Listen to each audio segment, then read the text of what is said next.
So whenever I actually go ahead and then create our project in Google Vids, it is automatically saved onto my Google Drive. For example, for this project, I have my project saved out like this in my Google Drive right here.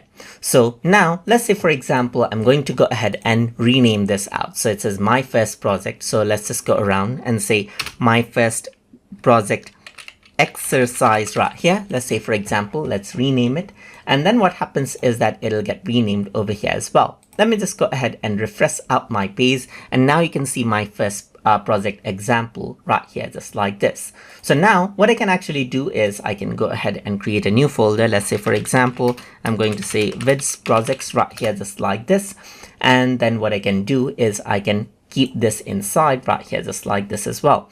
And then what happens is that it says my first project has been moved inside, but the video link remains unchanged right here, just like this.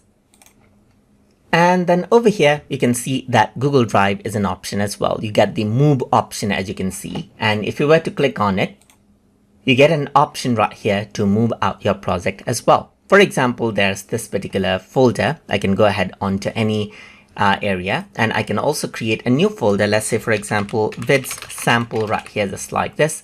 Click on create right here, just like this. And then that folder is created, and you can go ahead and move that particular file out there as well.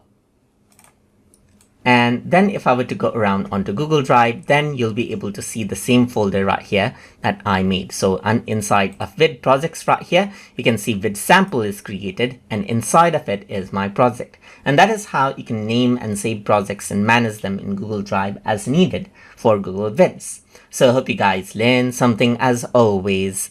And as always, please like, comment, share, and subscribe.